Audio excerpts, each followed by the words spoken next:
Welcome to the Scott Townsend Show, brought to you by Dietzo Man Productions. Hey, this is Scott Townsend. Welcome back to the Scott Townsend Show. And today I have with me special guest, writer, author, Amy Wallen. Amy, how's it going? Pretty good. How about you, Scott? I'm doing great. Doing better now that I'm recording. Right. We had a great interview before. No one will ever know. Right. No, I had Amy on another podcast that I have, the Call High Wildcats 1982.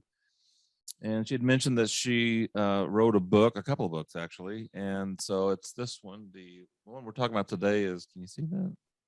Yeah. When We Were GHOULS by Amy Wallen. And so she was kind enough to send me a copy, and a signed copy, actually. I love that. And so I have been reading it since last week. And I was really hoping to get this out by Halloween, but it just didn't happen. So next best thing is now. So today. So here we are. And Amy, tell us a little bit about there's a lot to talk about here, but let's start with the book. And where did the idea for this book come from? It's a memoir of ghost stories. So I was expecting a bunch of ghost stories. Man, it kind of sort of is ghost stories, but it's not the kind of ghost stories I was thinking about, like The Man with Golden Arm and werewolves and stuff like that. Haunted Hill House by Shirley Yeah. Jackson. Yeah. Well, it is. I do use ghosts as a metaphor, but no, there's. I start the memoir in the middle of the whole block of time of stories, which is growing up overseas in Nigeria, Peru, and Bolivia. And I start in the middle because my family was digging up a grave. And so I guess there probably are some ghosts. I think there's some ghosts that haunt me. My mother claims that she is going to haunt me. So, but I tell the story starting with the grave because I couldn't remember why my family was digging up a grave. And nobody would talk about it anymore. And so not the way they used to. Like people used to tell the story, like it was a great dinner party story about the time we went and dug up this grave. And when I was a kid. And then when I was an adult, it was kind of always like it was like this embarrassing thing and nobody wanted to talk about it. So it's not PC anymore. It's not PC anymore, right? It's not a cool story to tell. And so, yeah, it turned out we were digging up, we were in the world's largest Inca graveyard in Peru. And back in the 70s, my parents had found out at a dinner party that you could go out and do some digging. And, even when I was a kid and we lived in places like, Nevada, we also would go and go to ghost towns, the mining towns, and, look for old pots and old glass bottles and things like that. So this was just another one of those treks my parents did, although there was a body, there was, bigger treasures than just old, pots and pans and medicine bottles. So yeah, I start the story there. And then the metaphor of ghosts really plays throughout is because I hadn't written a memoir before, and I'd written novels, and in memory is so, I don't want to say elastic, but I just was also doing research on what memory is, and during the process, because I couldn't figure out why I had a particular memory and everybody else had a different memory of that time. And the memory is my brother is there. That's the opening scene, is my brother's at the grave. But it turned out, which you find out right away, I'm not giving anything away, that he wasn't there and he couldn't have been there. But I wanted to find out why did I so adamantly believe my brother had to be there in that memory of mine? Like, why does my memory have that so clearly? And so I go back and forth on trying to find that. I, interview family members and talk to them about, what happened, and then go through the whole time period of being overseas and, in those places. And in the 70s, those were, they're still third world countries, but, it's a different way of life. So yeah. And then we come back to Bartlesville, Oklahoma. So which is where I'm at. And you're in San Diego, San California. Diego. So Yeah, yeah. Alexa, how far is San Diego from Bartlesville, Oklahoma? From Bartlesville, San Diego is 1,549.8 miles away by car. Would you also like the weather for San Diego right now? No, thanks. So you're 1,500 miles away right now. So that's Oh, cool. wow. Yeah. So what's the one word that you would what one word? And I thought about this, and I have a word in mind. Maybe I should write it down just to prove that That you're not just pulling my leg. Yeah. What one word would you say best describes when we were ghouls? Oh, memory. I guess I'd go with memory, or negligence. I think negligence was a big part of the, sort of how, that's why it's not PC anymore. We were sort of neglecting the world's,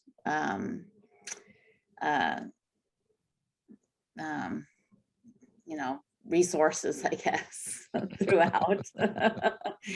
So yeah, I think those are my words, but those probably aren't your words. I just get have words. Sorry, bonus. No, I just have one word. The separation.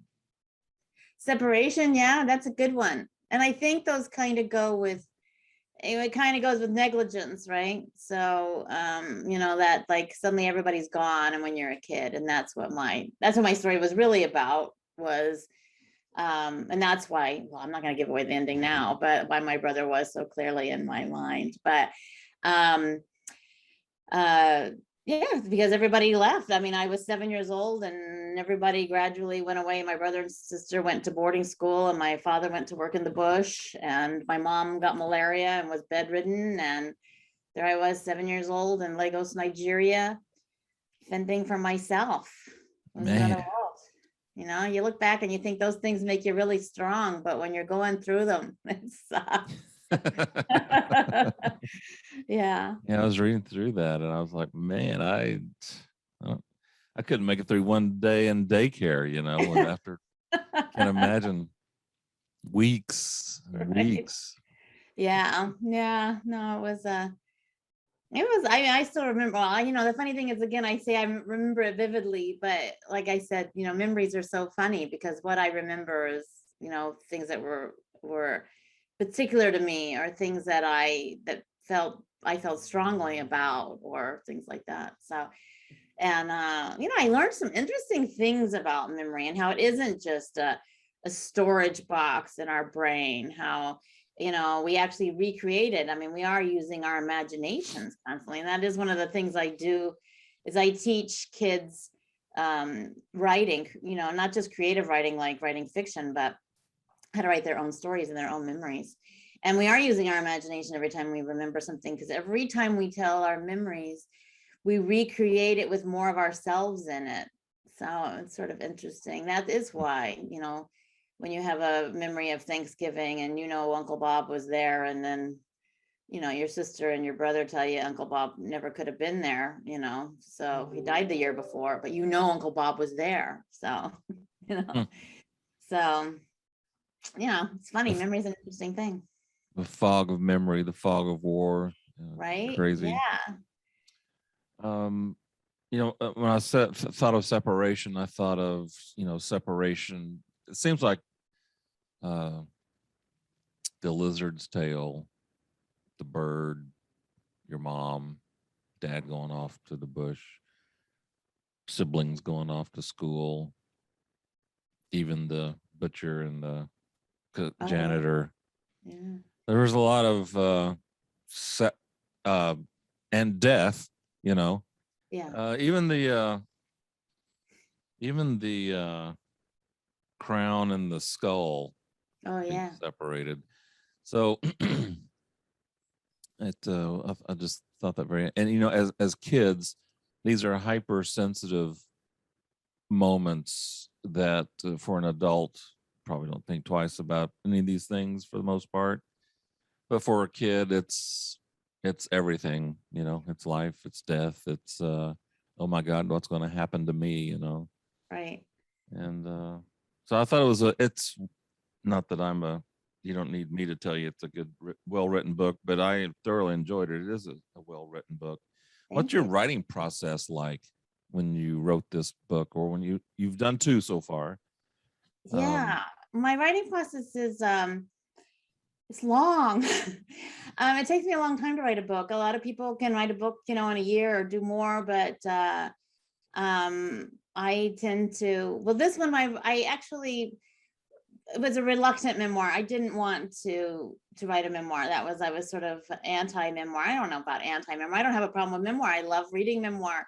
I just never thought I would write one. I had Why is written that? novels, and why is that? I don't know. I guess the the writing about yourself. I didn't know that I had anything that was necessarily that interesting. I didn't know and the funny thing is like a lot of those memories in the book came up more when I was writing it. Like I also thought, well, I don't really remember that much. Like the section on Peru, besides the grave, I thought, well, this part will be really short because I don't really remember that much about living there. And I remember my bike getting stolen. I remember the grave, but that was really it. But then as I started telling it, more and more memories started coming up. I mean, I think we've probably all had that experience. Like when you're telling a dream to someone and then more of the dream starts revealing itself, that you're like, oh yeah, and then I dreamed this and this and this happened. Mhm. And it was kind of like that process. So I got more involved in it. I just started off though, I was just going to write the grave story. And that actually got published separately in a different anthology. And when I wrote that, I think that is when, again, those memories, more things started revealing themselves. And I just started writing more. And I guess, in writing world, they have this thing called people who are pantsers, which is somebody who just writes from the seat of their pants. And I tend to be one of those. So even in fiction, I have a character, I have an idea, and I just start writing to see what's going to happen. And as opposed to outlining and trying to figure it out, which I do think is probably why it takes me longer, but I have a lot more fun, I think, because I don't know what's going to happen at the end. And so my process is to try to be in the chair every day and write every day, and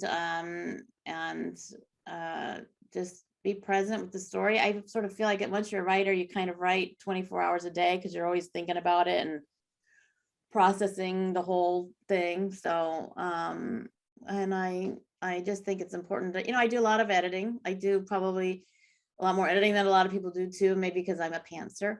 But I'll write the whole thing from start to finish and then go back through again and again and again. And I'll do like 12 drafts. Like my first novel had 12 drafts. And I had the novel was 300 words or 300 words, 300 pages, but my trash file was like 1,200 pages, because I moved things in and out so much and things like that. So you don't edit while you're writing? Usually I try to, like, the first draft, just get it down. Like, I mean, when I first started writing years ago, we wrote everything by hand first, and then you typed it in, in your word processor. I had one of those IBM Selectrics with the whiteout and Right. And then I moved up to the little Apple Mac thing, and you put it in. And then the memory on that was too small to even hold a novel, so you couldn't have a document that big, So, and then over time, but now I do everything in the computer, even the editing and the back and forth. Sometimes I'll print stuff out, like the book I'm working on now. I print stuff out and then edit on the page and then type that back in. But and that process, actually, the whether it is by hand or I actually enjoy that a lot, because I think there's something about reading it to yourself. I mean, a lot of writers do this too, is we read out loud. Like I'll take a chapter and I'll read it out loud, because we can't hear it as well when we're just reading it to ourselves than we do when we're actually processing it through our ears and into our brain. I sort of enjoy that process because I get to be part of this. It's like reading a book. I mean, I like finding out where it's going to go, what's going to happen, and then the fine tuning comes in those later drafts, like worrying about the syntax and the grammar and where the commas go and stuff like that. I'm really bad at commas, so.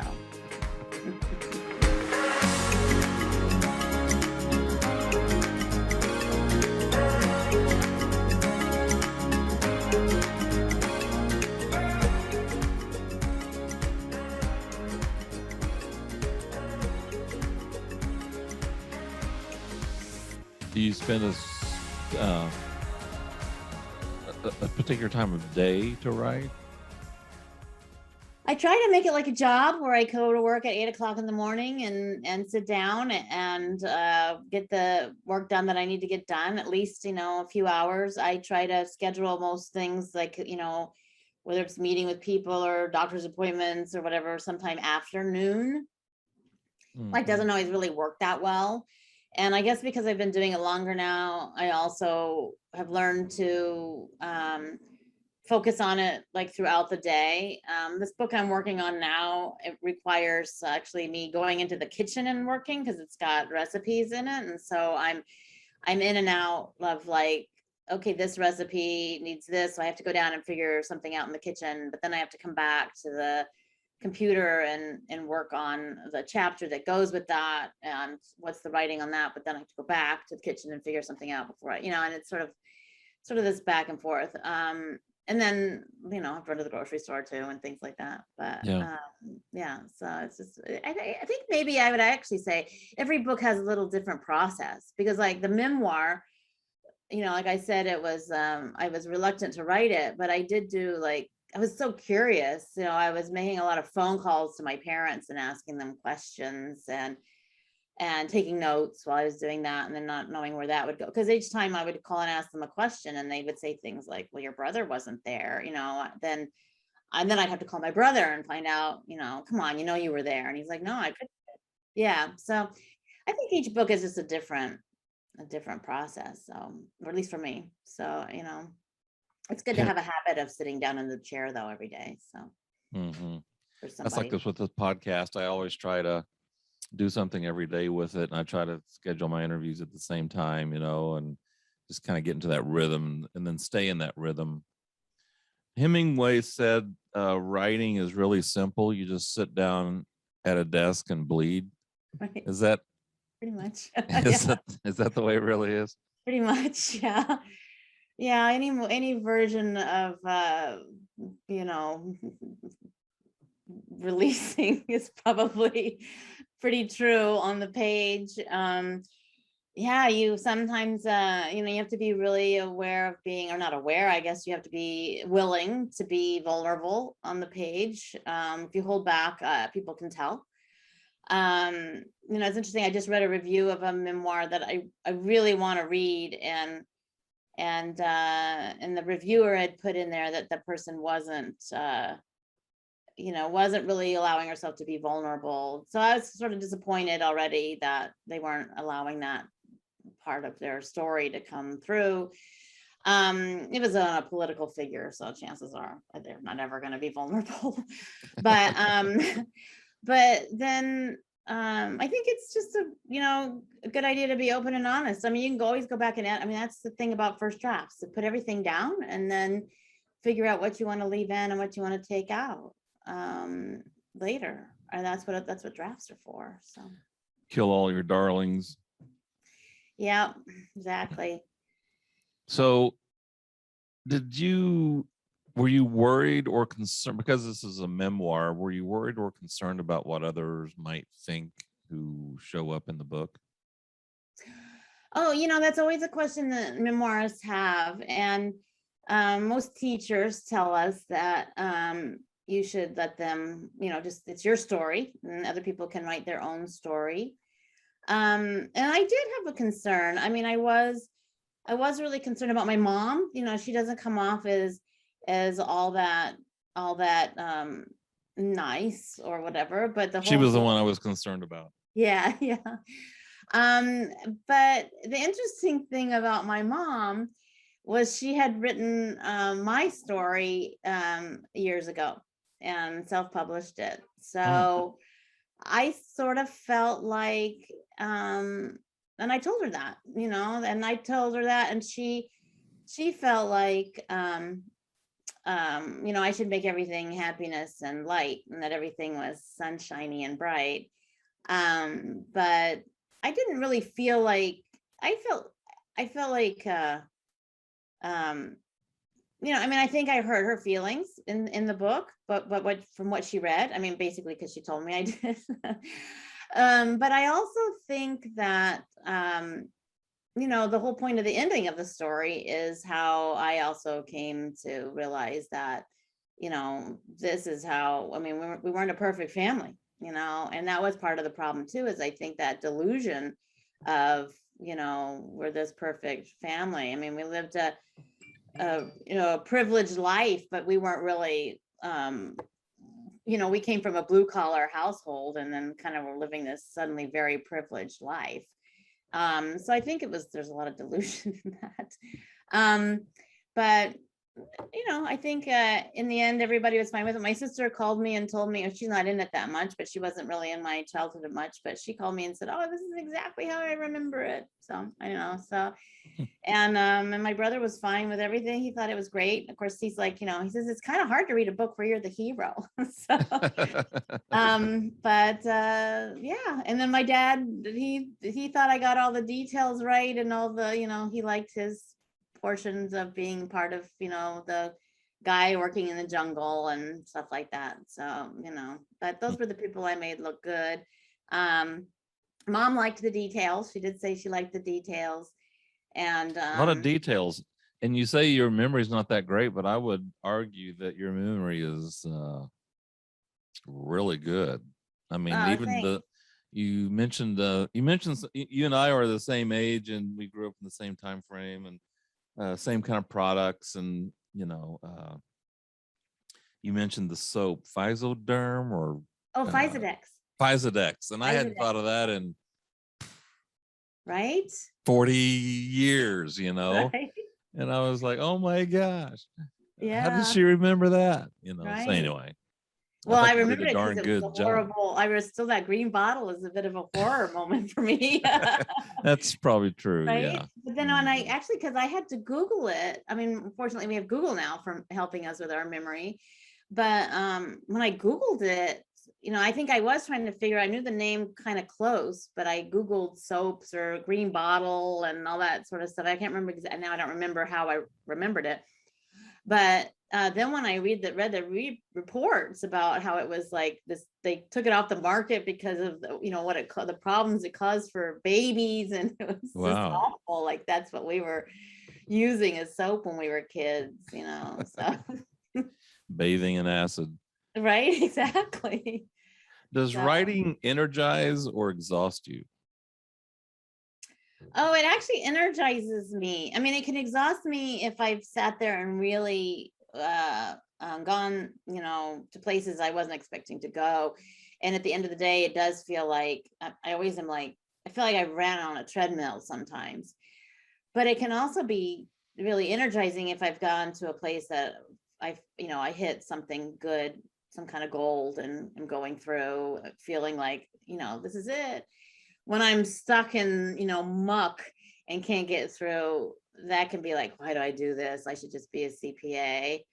But then I think the interesting thing to me has been like, if I go 4 days or so without writing, like, different instances come up, things you have to go visit family, or you go on vacation, or you do something. I mean, it can be good or bad. And I start getting grouchy. I start getting, frustrated and angry. And it took me a while to sort of figure out what was going on. But, something like if I go on vacation or something, I try to always make sure I sit back down and go back to that place. I don't know. I mean, maybe just because it's a habit or something. I don't know. But yeah, so it does affect my psyche or something going on in there. So. Yeah, this book is you growing up, from 7 to 12 or something like that, basically. And there's When We Were Ghouls, a collection of ghost stories. So I'm not going to give anything away here. It's kind of, there's some morbidity in there. There's some death. There's some, from a child's perspective, loss and fear and being scared. And why do you think kids, and I was the same way, why do you think kids are so fascinated with being scared? Or maybe they're not. Maybe it was just me. No, I was fascinated with being, like, I like to watch, like horror movies and things, or scary movies. I don't know about horror, but like, like right. The the Blob or whatever, those ones that we, they were Phantom of the Opera. the Yeah. Mummy, things like that. And when you look at them now, they're like, oh my God. But the 50-foot woman or whatever that one was, I don't know, Yeah. the birds, I loved Hitchcock. I became a big Hitchcock fan. I studied him for a while, even in school. But Mhm.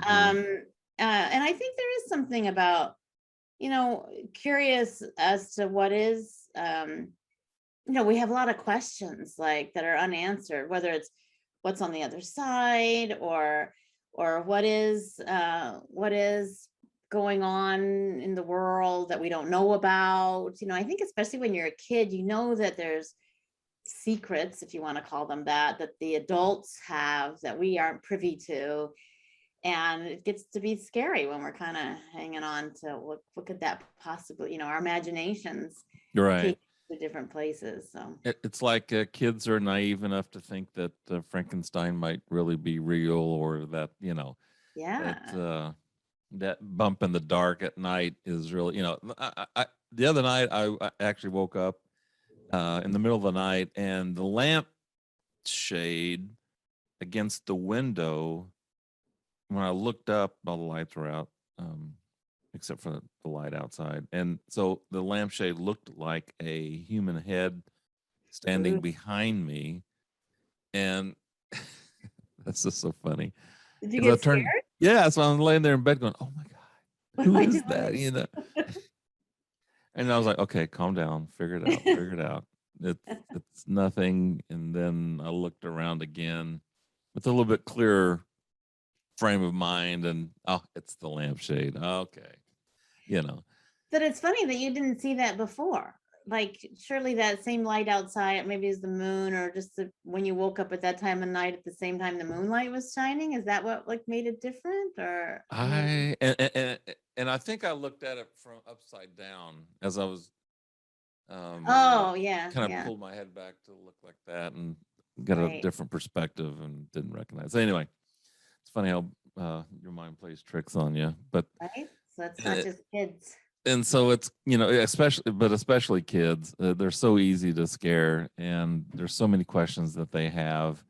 And it's not that kids are morbid, it's not that kids are these little ghouls, so to speak. They just don't know. How does Right. the soul separate from the body? And how does, there's another separation thing. And then Right. all these questions. So and you as a kid in this book, having all these experiences, fantastic experiences, Nevada, Louisiana, Nigeria, Right. Lima, Yeah. Cochabamba, Bolivia. Yeah. Man, you guys got to travel a lot. Yeah, we did. My dad's job. My dad was in exploration at Phillips Petroleum. So he went there usually before anybody, because it was before they drilled. So he was there looking for the oil to see if there was oil. Hmm. So we would go to a lot of places where there wasn't, much set up yet. I mean, Nigeria, there were a lot of things already going. Obviously, Nigeria is the world's largest oil producing country. I think it still is. But we always lived in I guess in the example of Lima and Nigeria, we lived in the city. So while he would go to the bush or the jungle, and then in Cochabamba, though, in Bolivia, we didn't. We lived in Cochabamba, which it was starting to become a city, and now it's a pretty big city.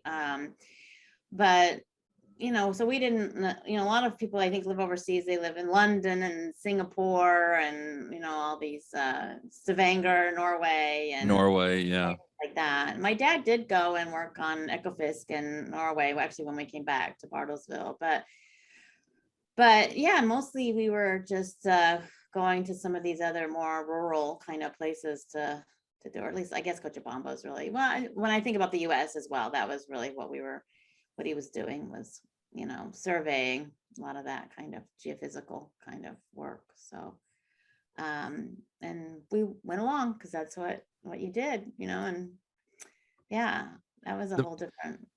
There's a bunch of collection. There's a collection of stories here that you have growing up, going to these different places and seeing a lot of crazy stuff.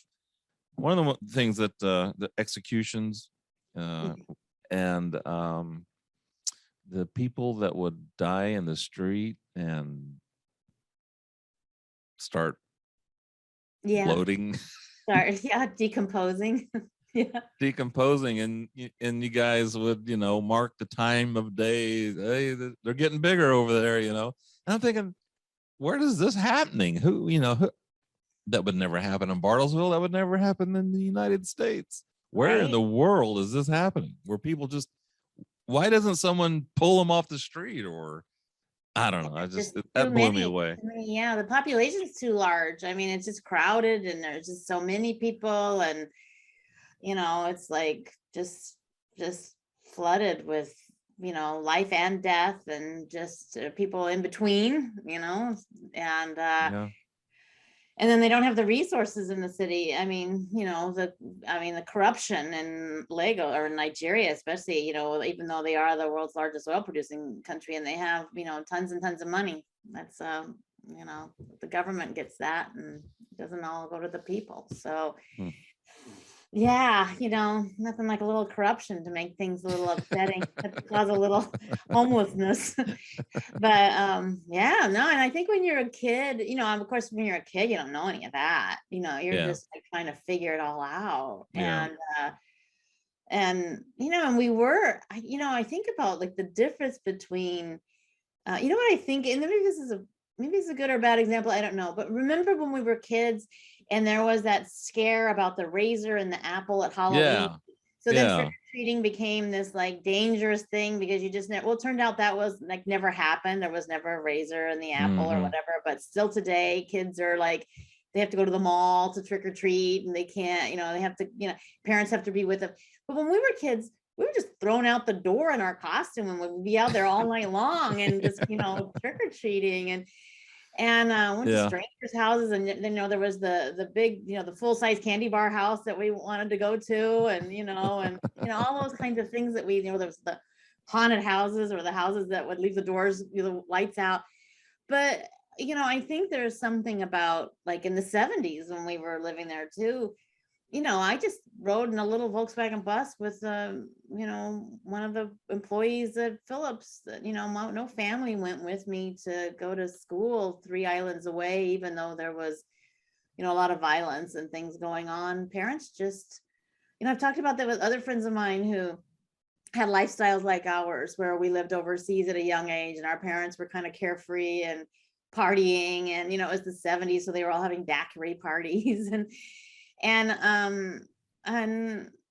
I think that's just that's what you did. It wasn't like, that was why the thing with my mom is it wasn't like she was like, in those days, nobody would have thought she was neglecting me. Every mother did those things with their kid. That's what how every family lived. And looking back, you think, oh my God, how can my mom have left me like that? But that was sort of the point, was nowadays, you'd be social services would show up. Oh yeah. But that's the difference, is it's the razor and the apple thing, right? And nothing happened to any of us. We were fine, and sure, we saw some crazy things. And certainly it created a different view for me from other kids maybe, but in culture shock when I came back to the States. Yeah, no, I think it's era, it's that era. It's like you were saying, it, what's PC, what's politically correct now versus then. And, so. I used to walk 2 miles to school. Yeah. A mile. It's a mile and a half in the 2nd, 3rd grade. And I can't imagine now letting a kid that young walk by themselves or with their other brother to school that far. Right. Can you believe that? So yeah, they would be, any parent today doing that would be hauled off and put away for a while. But I know. It was a great time to grow up. It was a great time to grow up. A lot of experiences. Right. Well, you think about things like car seat, like, like we used to stand up in the middle of the seat, like chew on the dashboard, we didn't have car seats. Well, we used to lay in the back deck of the Bel Air or whatever the car was that Dad had. Yeah, it's crazy.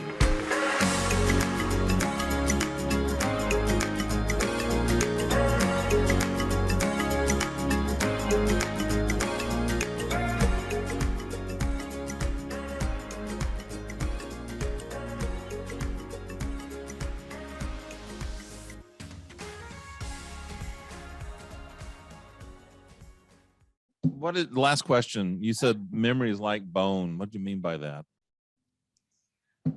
Oh, I think because of the way it seems so hard and solid, but it can also disintegrate over time. And, but it does stay with you. Like that's the part, like the flesh, decomposes over time, and bone, is what's left in the grave. Like so when we dug up the body, there's all the bones. It had been, there was still, it was mummified, but Yeah. for the most part, that's what's left is bone. So really all you have left in the end is memory. And and that's really what I meant, was that's all you have left is memory. And whatever your memories are, those are the stories that you live with and what makes you who you are.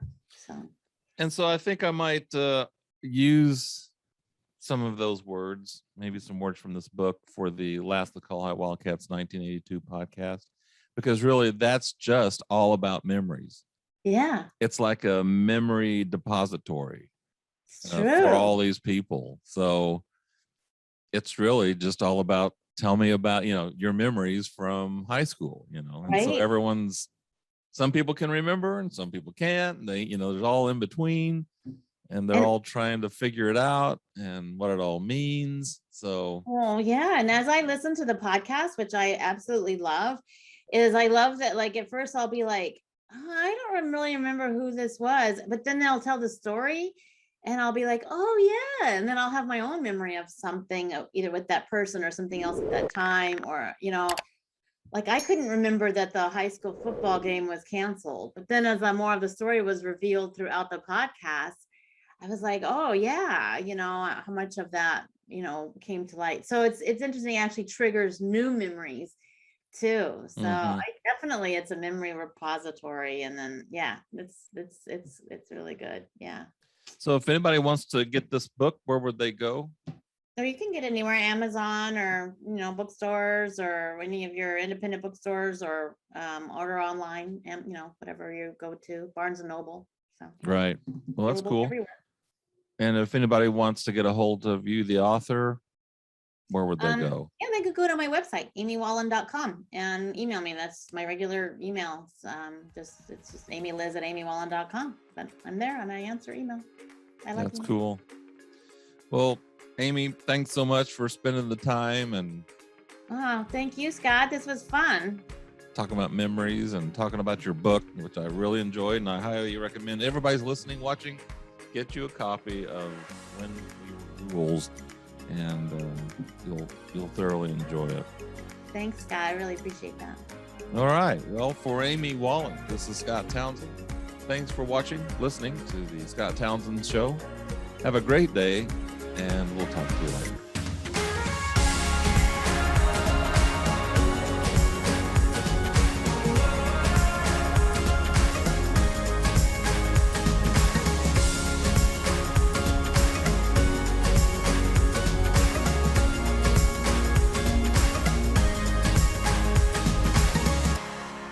The Scott Townsend Show is a Deetso Man production.